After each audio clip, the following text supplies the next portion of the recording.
Good afternoon again, everybody. This is Dan with Senior E-Bike Nation. We're going to continue our ride. We're just a little over halfway to our halfway point. We're going to do 20 miles today. I'm going to try to get in 30 miles a day this week. I haven't done 30 miles for quite a while, so I want to get that in.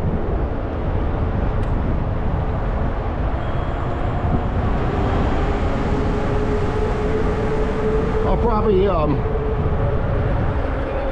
take my Cyrusher when I do that, since I have the extra battery. I don't want to try to chance this bike 30 miles, even though it'll probably do it on one battery, but I'm gonna wait till I get another battery for it. All right, let's talk about safety on the road with an e-bike. First and foremost, you have to be dressed for it. I'm talking about yellows, greens, oranges on your left. Those are some of the colors that you want. You want to have flashing lights on your bike. I've got one on my seat on this bike.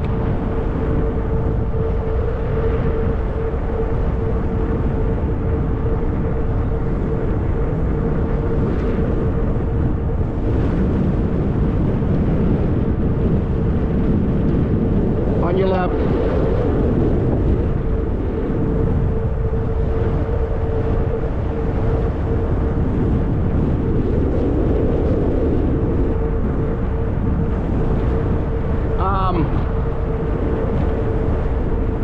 Yeah, you want as many lights as flashing on you as you've got on the bike or yourself. You got to make yourself very visible to somebody on the road. I also have a construction smock that you see on road workers. I have a really bright fluorescent green one, and I wear that sometimes when I'm on the road. The more visible you are, the more another car is going to be able to see you, or a motor vehicle. When you're turning left and turning right, always use hand signals. I don't care if there's a middle berm that you can pull into, always use arm signals and hand signals when you're turning left or right. That's very important. On your left.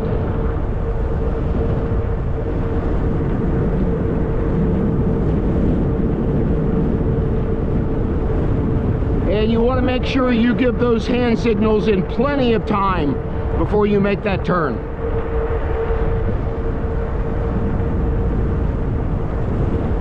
I don't see enough of that on bikes as well when they're making their turns.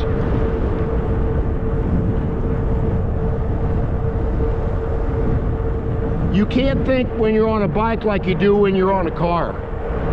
You're on a 2,500 pound to 5,000 pound vehicle versus a 50-some pound vehicle.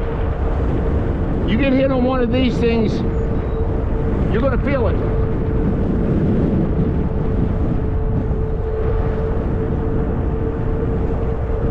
If you survive it, that is.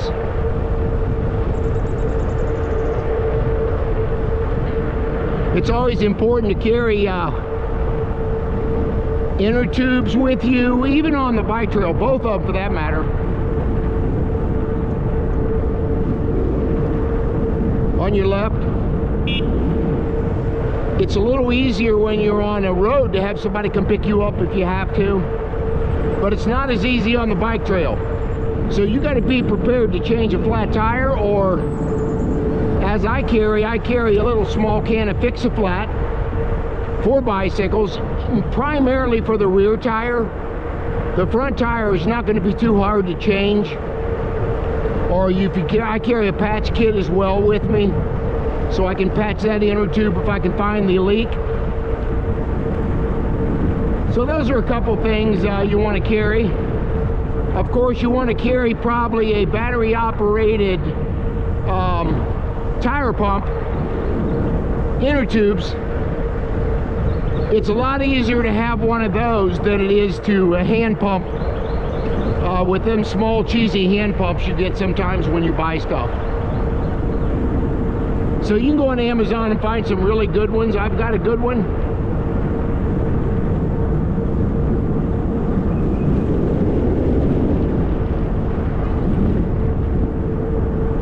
And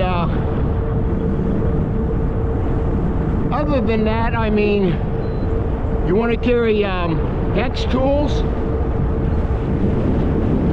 You want to find out what hex tool you may need. It could be all the way from a 9 down to a 3 or 4. That's average on a bike, but I got ones with handles. It's much easier to turn a hex screw with a handle. So you'll need that for adjustments on seats, your calipers on your brakes, your bar-in mirrors, your handlebars. So you'll need all those different kind of fittings. And I carry a tool that's got all of those as well, that just folds up. So I'll carry that with me on the bike trail or the road.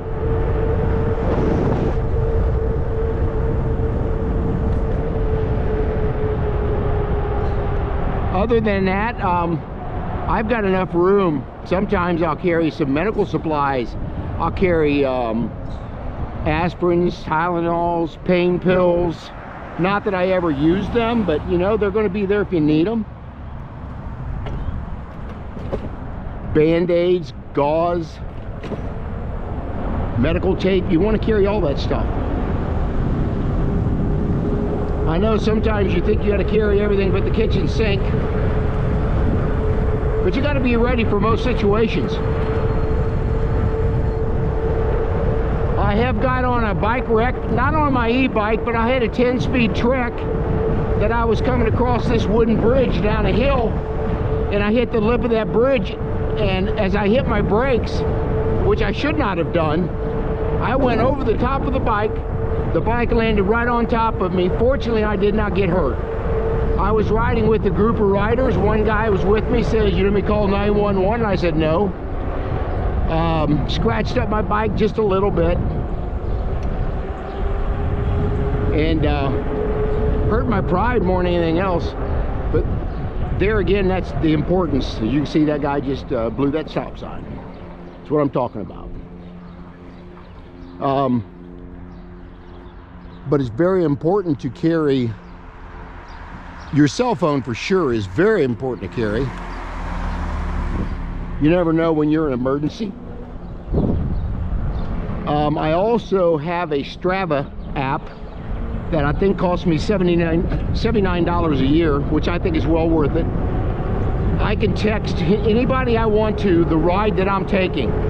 I text both of my sons and my wife when I leave on my ride. They know exactly where I'm at on the trail at all times.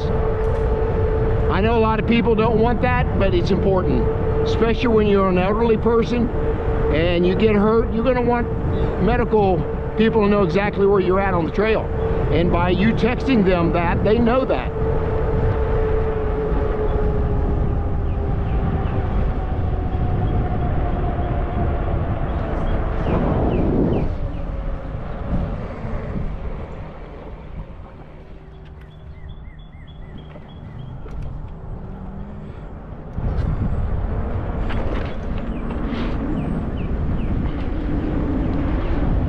And your phone, of course, has got GPS tracking on it anyway.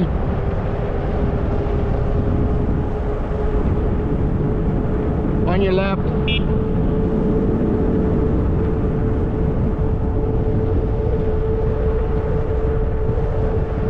Getting close to our halfway point up here. We'll go ahead and turn the camera around now. I think I've talked about enough about safety on the road and the bike trail. But if you guys, any guys got any comments about that, put it down in the comment section. I'd like to see those. Some of the things that I'm not talking about or missing. I think it's would be nice to share that with others. So anyway, I'm gonna turn the camera around till we get up to our halfway point.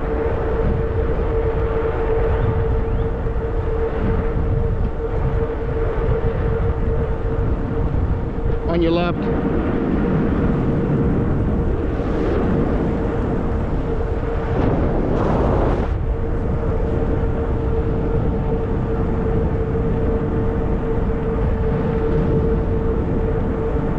Somehow my camera got turned a little bit. It must have happened when I got off my bike to put the stuff in the food pantry box. I see a nice left sides of the trees here, so I'll have to fix my camera when I get up here.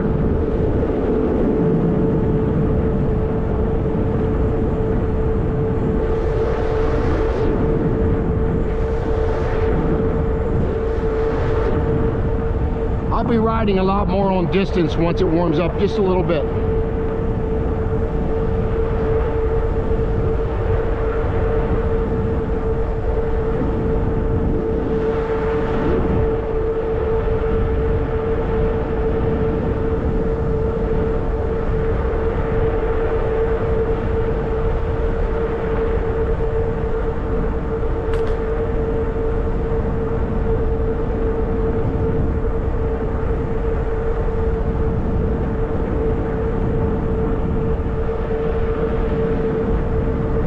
We've come about 10.6 miles. This bike computer is a little more than it is on my Strava app.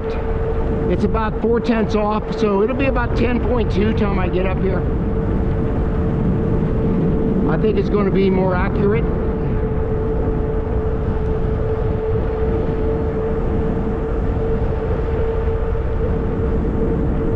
I may have the tire diameter maybe one off.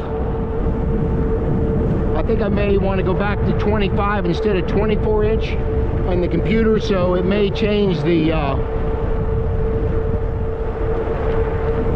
distance to be a little bit more accurate.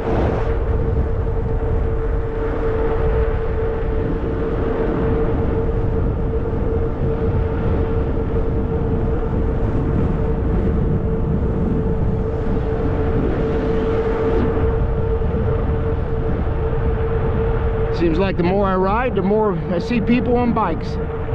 It's a good thing.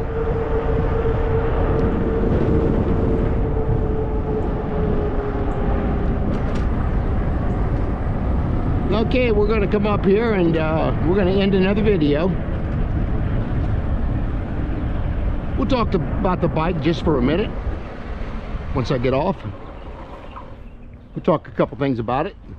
River is definitely more down than it was the other day I was here. Wow.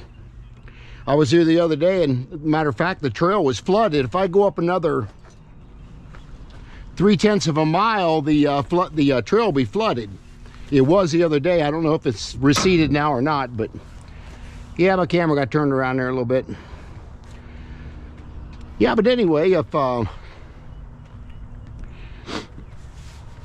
if you guys want to share some more safety tips, do that on the video for me down in the comment section. Yeah, we're not far from the end. But anyway, this is the Zoda Zepper. It is a 20 inch by 4 inch fat tire bike.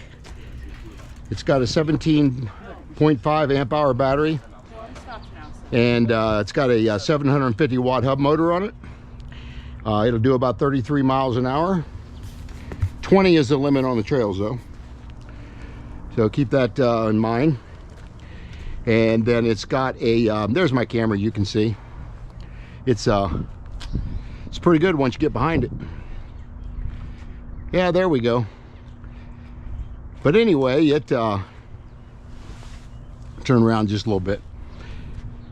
It's also got the pedal assist 1 through 9 on this bike. Forgot to turn it off when I got off. Very important to turn this down to 0 when you're getting off the bike or getting on it, because you hit that throttle just getting on your bike, you're gonna bike a lunge on you. You got to be careful. So we've came about, this says 11 miles. We're probably about 10.4. Let's see what my Strava app shows. It shows 10.48. So it's about 6 or 7 tenths off, which it was the last time as well. And we've come about 42 minutes so far. I notice the seat keeps coming a little loose on me. I'm gonna have to tighten that up a little bit. I tightened it up once, but it come a little bit loose on me. So that's the YLG seat. It's very comfortable, but it's come loose on me a couple times now, and I'm tightening that up pretty good. And again, this comes with the bike rack, and I had the extra bag that I put on here. So carry quite a bit of stuff in these little bags, believe it or not. But you've also got the battery sits down in the back side of the seat post, which I really like. And it's also got a charging port on the other side here, which is here. You can see it. And I usually take the battery out and charge it because I like to charge it in those fireproof bags that I have, which I've told you about on a couple videos ago. And again, it's got Tektro hydraulic brakes that take mineral oil. So I'll be checking that here not long. I've got about 300 miles so far on this bike, and had not had a bit of problem with it. It's been just a wonderful bike. It's a fun bike, and it's probably the best bike I own. I've just about come to the conclusion I like it better than the Cyrusher Kommoda. It just seems to be more fun to ride this bike. But anyways, I'm gonna go ahead and shut the video off here. If you guys have any comments, put them down in the comment section. And like this, I'll say goodbye right here like this. Share and like the video and hit that subscribe button, and I will see you guys on the next video.